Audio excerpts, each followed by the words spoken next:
નમસ્કાર વિદ્યાર્થી મિત્રો, હું પિયુષ સોજિત્રા ગજેરા વિદ્યાભવન ઉત્તરાયણમાં આપનું હાર્દિક સ્વાગત કરું છું। આજે આપણે વાત કરવાની છે ધોરણ 10 વિષય ગણિત, ચેપ્ટર નંબર 3 રિચલ સુરેખ સમીકરણ યુગ્મમાં સ્વાધ્યાય 3.1માં પ્રશ્ન 3 અને ઉદાહરણ નંબર 1ની। તો ચાલો શરૂ કરીએ આજનો આ વિડીયો લેક્ચર। તો ચાલો વિદ્યાર્થી મિત્રો, આપણે વાત કરવાની છે સ્વાધ્યાય 3.1ના પ્રશ્ન 3ના આલેખની।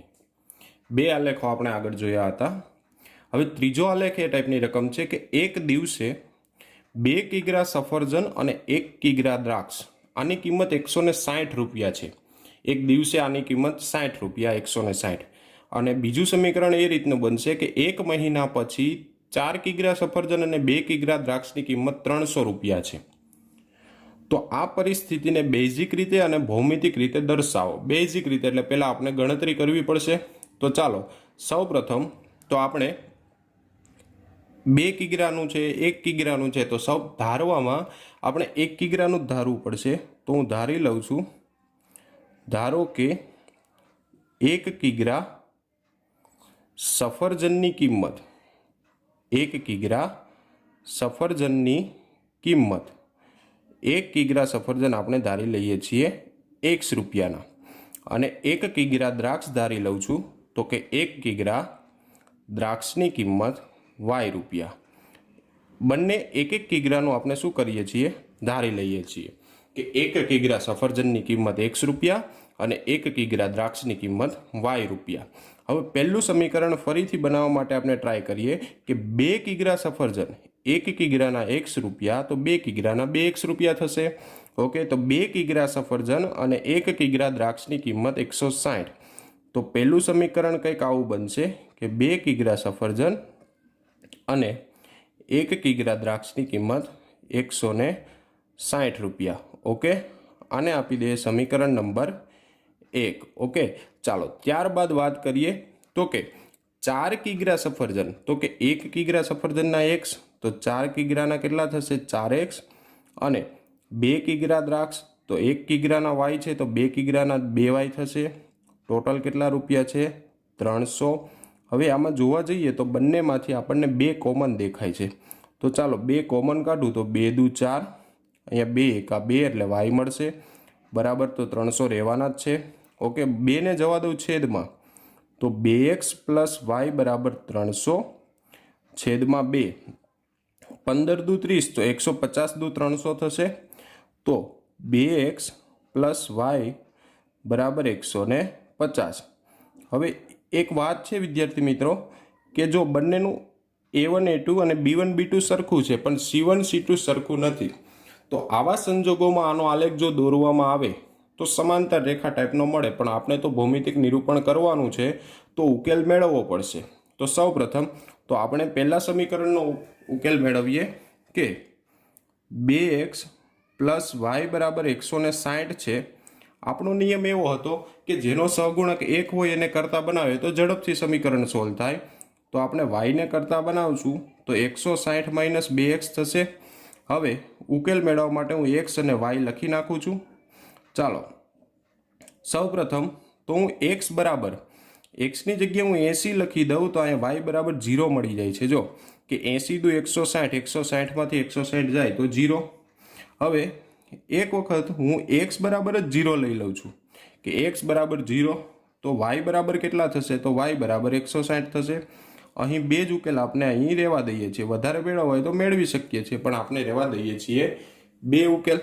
ચાલો બીજું સમીકરણ લઈ લઈએ કે બીજું સમીકરણ એવું છે કે 2x પ્લસ y બરાબર 150 છે।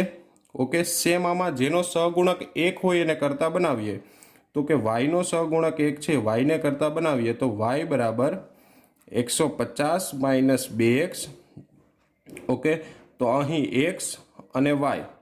ઓકે, સૌપ્રથમ તો હું x બરાબર અહીંયા લઈ લઉં છું 75, તો 75 દુ 150 થાય તો y બરાબર 0 થશે। અને હવે એક વખત હું 0 જ લઈ લઉં છું, x બરાબર 0 લઈ લઉં તો y બરાબર કેટલા થશે, 150।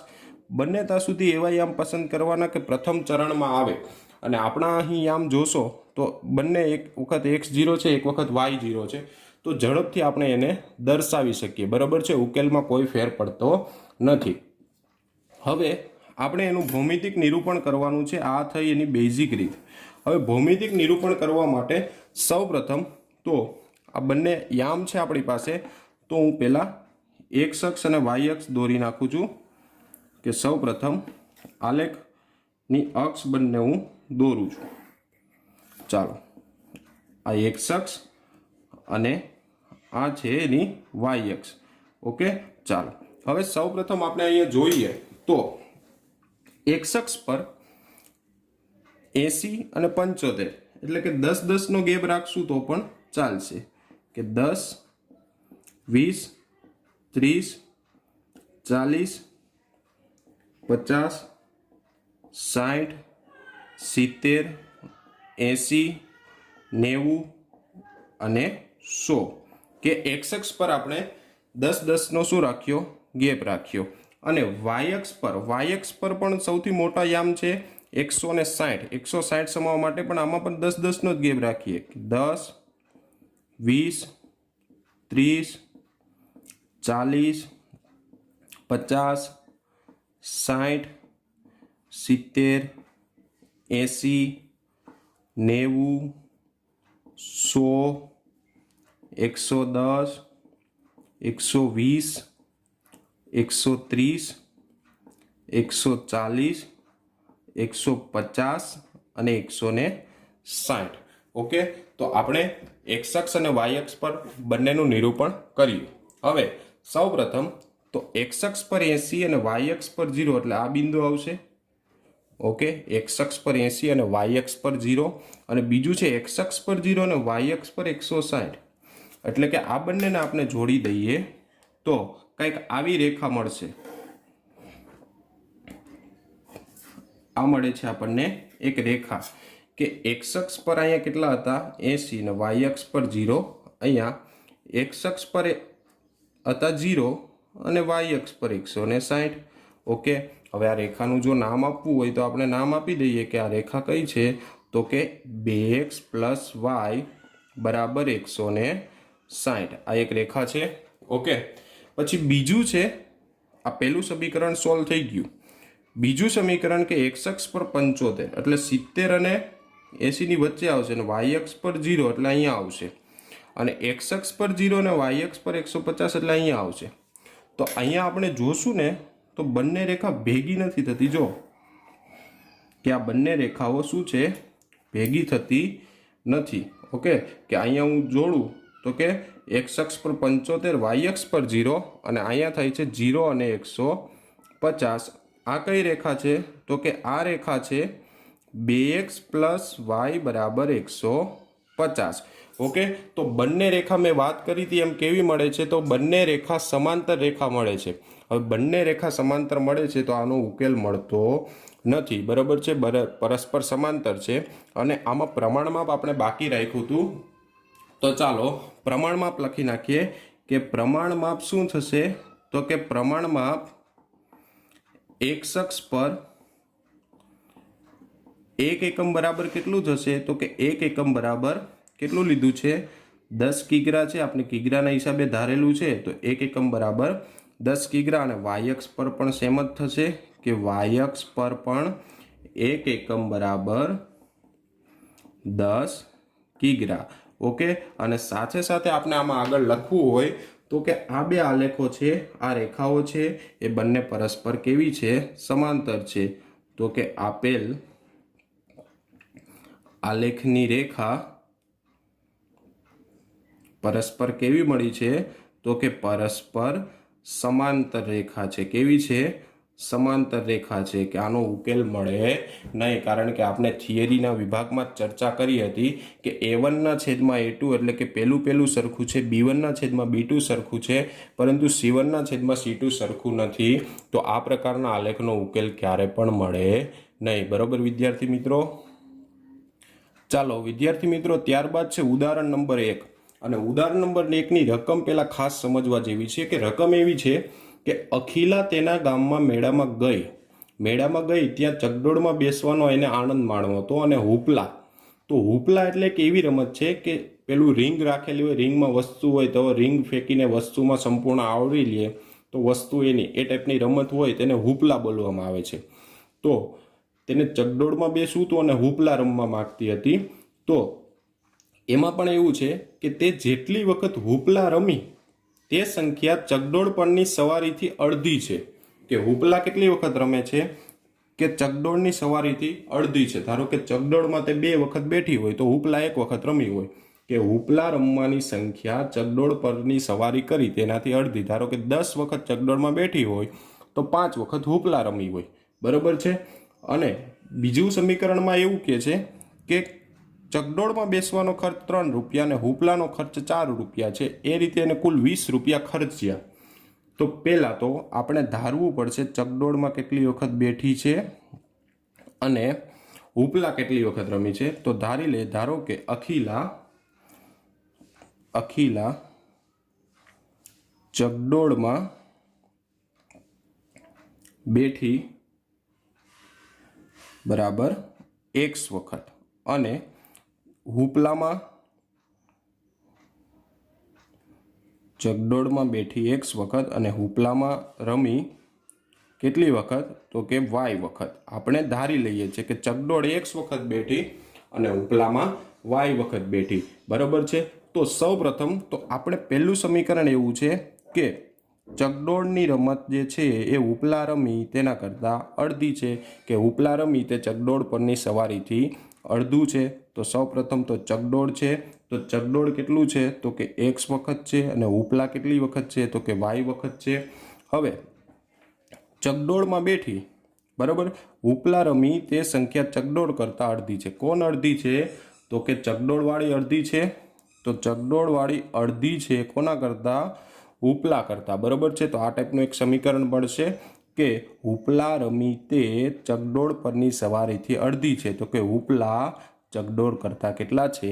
અડધા છે. ચાલો આ 2y પેલી સાઈડ જશે તો 2y થશે અને 2y ને આ સાઈડ લઈએ તો x - 2y બરાબર 0. સમીકરણ નંબર શું બની ગયું? 1. ઓકે. ત્યારબાદ વાત કરીએ તો એવું કેવું છે એનું કે 3 રૂપિયા આના દીધા અને 4 રૂપિયા આના દીધા. તો જેટલી વખત બેઠી હોય એ પ્રમાણે એને પૈસા દીધા હશે. ઓકે. તો 3x + 4y ટોટલ એને કેટલા રૂપિયા આપ્યા છે? 20 રૂપિયા આપ્યા છે. બરાબર. તો બીજું સમીકરણ એ ટાઈપનું બને છે કે 3x + 4y બરાબર 20. ઓકે. આને કહી દઈએ સમીકરણ નંબર 2. હવે આ બંને સમીકરણનું આપણે ભૌમિતિક નિરૂપણ કરવાનું છે. ઓકે. તો સૌપ્રથમ તો બેઝિક રીતમાંથી આપણે ભૌમિતિક નિરૂપણ કરવા જઈએ તો પહેલું સમીકરણ ઉકેલશું. કે પહેલું સમીકરણ શું છે? કે પહેલું સમીકરણ છે x - 2y બરાબર 0. ઓકે. આ ટાઈપનું છે. તો x નો સહગુણક 1 છે તો એને કરતા બનાવીએ તો x બરાબર 2y બન્યું. બરાબર. હવે વારાફરતી આપણે y ની કિંમત લઈએ કે y બરાબર 0 લેશું તો x પણ 0 મળશે. y બરાબર 1 લઉં તો અહીંયા 2 એકા 2 મળશે.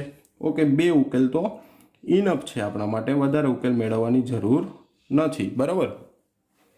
ત્યારબાદ બીજું સમીકરણ ખાસ હવે આ સમજવા જેવું છે કે 3x + 4y બરાબર 20 છે. બરાબર. 3x + 4y બરાબર 20 છે. બરાબર. તો હવે આપણે એક કામ કરીએ, આમાં y ને કરતા બનાવીએ. બરાબર છે. જો આમાં સહગુણક કોઈ પણ નથી એટલે આપણે ગમે એનો બનાવી શકીએ. બંનેના સહગુણક છે. જો જેનો સહગુણક 1 હોય એને પ્રાયોરિટી પહેલાં આપવાની, પરંતુ આમાં તો બંને 1નો 3 છે 1નો 4 છે એટલે હવે આપણે y ને બનાવવો પડશે. ઓકે. તો y બરાબર 20 - 3x આખાના છેદમાં 4 આવું થશે. ઓકે. હવે x ની કિંમત વારાફરથી લેશું. 1 લેશું, 2 લેશું, જે પણ લેશું, પણ એવી કિંમત લેશું કે આ છેદ ઉડી જવો જોઈએ. બરાબર. જો નહીં ઉડે તો પછી નિરૂપણ કરવામાં તકલીફ પડે એટલે કે એ નિરૂપણ થોડુંક આડું થશે. એના કરતાં આપણે એક કામ કરીએ, પહેલાં 0 લઈએ તો 20માંથી 0 જાય તો 20, 20ના છેદમાં 4 એટલે 4 પંચા 20, છેદ ઉડે છે. તો x બરાબર 0 લઉં તો છેદ ઉડી જાય છે. જો y 5 મળે છે. હવે xની કિંમત આપણે બીજી પસંદ કરીએ તો જો 1 લેશું તો 20માંથી 3 જાય તો 17, છેદ નથી ઉડતો. 2 લેશું, 3 દુ 6, તો 20માંથી 6 જાય 14, છેદ નહીં ઉડે. ચાલો 4 લઈએ તો 3 ચોક 12, 12 એટલે 20માંથી 12 જાય તો 8 એટલે છેદ ઉડશે. 4 દુ 8. તો જો 4 લઈએ તો અહીંયા મળે છે આપણને 2. એટલે એવો ઉકેલ લેવાનો હંમેશા કે આપણો છેદ શું કરતો હોય કે આપણો છેદ હંમેશા ઉડી જતો હોય કે 4 લીધા ઉડી જાય છે, હવે લેશું 8 લેશું તો ઉડશે, બરાબર છે, પણ ઋણ નિરૂપણ થઈ જશે. એટલે આટલું આપણે 2 યામ પણ ઇનફ છે. હવે આપણે એનું ભૌમિતિક નિરૂપણ કરીએ. ભૌમિતિક નિરૂપણ એટલે કે આલેખમાં દર્શાવવું પડશે. તો ચાલો આલેખમાં નિરૂપણ કરવા માટે સૌપ્રથમ તો હું એક આલેખ પત્ર દોરું છું કે આલેખ પત્રમાં પહેલો છે વાયયામ અને બીજો દોરું છું હું એક્સ યામ. ઓકે, આલેખ પત્ર પર હું પહેલો કયો યામ દોરું છું? એક્સ યામ અને વાયયામ. ઓકે, ચાલો આ વાયયામ અને આ છે એક્સ યામ. હવે બંનેમાં જોશો તો નાની નાની વેલ્યુ છે 0, 2, 5. ઓકે, તો બંનેમાં એક એકનો ગેપ રાખીએ કે 1, 2, 3, 4, 5 અને 6. આમાં પણ નાની જ વેલ્યુ છે એટલે કે 1, 2, 3, 4, 5 અને 6. ઓકે, બહુ વધારે આલેખ આપણે વિસ્તૃત આપેલો પણ નથી. ઓકે, ચાલો હવે સૌપ્રથમ એક્સ અક્ષ પર 0, વાય અક્ષ પર 0 એટલે પહેલું બિંદુ તો અહીંયા જ આવશે, ઉગમ બિંદુ પણ એને કહી શકાય ખ્યાલ હોય તો તમને. અને એક્સ અક્ષ પર 2 અને વાય અક્ષ પર 1 એટલે આ બંને ભેગા ક્યાં થાય છે તો કે અહીંયા. ઓકે, તો આની એક સીધી રેખા નીકળે છે. જો કે એક્સ અક્ષ પર 0, વાય અક્ષ પર 0, એક્સ અક્ષ પર 2 અને વાય અક્ષ પર 1 ની એક સીધી રેખા નીકળી. તો આપણે એ રેખાને દોરી નાખીએ, બરાબર છે. તો આ એક રેખા નીકળી. આ કયું સમીકરણ છે તો કે x - 2y = 0 વાળું. આના યામ શું હતા તો કે 2 અને 1 અને અહીંયા યામ શું હતા 0 અને 0. ચાલો બીજાનો વારો. એક્સ અક્ષ પર 0, વાય અક્ષ પર 5, એક્સ અક્ષ પર 4, વાય અક્ષ પર 2 એટલે જો અહીંયા ભેગા થઈ જાય છે. ઓકે, ચાલો આ બંનેને હું જોડી દઉં તો એક્સ અક્ષ પર 0 ત્યારે વાય અક્ષ પર 5, એક્સ અક્ષ પર 4 ત્યારે વાય અક્ષ પર 2 અને આ સમીકરણ કયું છે તો કે 3x + 4y = 20. તો હવે વિદ્યાર્થી મિત્રો આ જો એક બિંદુએ છેદતી રેખા છે અને એક બિંદુએ છેદે તો આલેખાનો અનન્ય ઉકેલ કહી શકાય. અનન્ય ઉકેલ એટલે કે આપણે એક્સ યામ અને વાય યામની કિંમત 1 મળી. હવે આનું પ્રમાણમાપ લખવાનું બાકી હતું તો પ્રમાણમાપ પણ આપણે લખી નાખીએ. પ્રમાણમાપ શું થશે કે પ્રમાણમાપ 1 એકમ બરાબર એક્સ અક્ષ પર 1 એકમ બરાબર શું થશે? એક્સ અક્ષ પર આપણે શું ધારેલું છે તો કે બેઠેલી સંખ્યા, ચકડોળમાં બેઠેલી સંખ્યા. તો 1 એકમ બરાબર 1 સેન્ટીમીટર લઈ લઈએ તો પણ ચાલે. અને વાય અક્ષ પર શું થશે તો કે વાય અક્ષ પર 1 એકમ બરાબર ત્યાં પણ શું લીધું છે 1 સેન્ટીમીટર જ લીધું છે. ઓકે, અને ચાલો આનો ઉકેલ કેટલો મળેલો છે તો કે ઉકેલ મળેલો છે આપણને એક્સ અને વાય 4 અને 2 મળેલો છે. ઓકે, તો આપણે એના ઉપરથી કહી શકીએ કે આ અખિલા જે છોકરી જે છે તે ચકડોળમાં કેટલી વખત બેઠી તો ચકડોળમાં બેઠેલી સંખ્યા, ચકડોળમાં બેઠી x બરાબર 4 વખત બેઠી અને ઉપલા કેટલી વાર રમી તો કે ઉપલા રમીતી y વખત. તે ઉપલા રમી બરાબર y એટલે 2 વખત, બરાબર છે.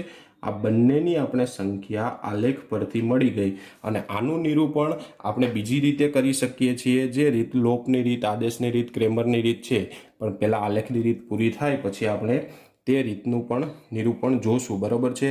તો આ પ્રમાણે આનો ઉકેલ મળશે, બરાબર વિદ્યાર્થી મિત્રો. આલેખોની વધુને વધુ પ્રેક્ટિસ કરતી રહેવાની છે જેથી તમને પરીક્ષામાં તકલીફ પડે નહીં. આભાર. આજે ચાલતી કોરોનાની વૈશ્વિક મહામારીમાં ગજેરા ટ્રસ્ટ દ્વારા જે ઓનલાઈન એજ્યુકેશન પ્રોવાઈડ કરવામાં આવી રહ્યું છે તો પ્રામાણિકતાથી આ એજ્યુકેશન મેળવો. Thank you.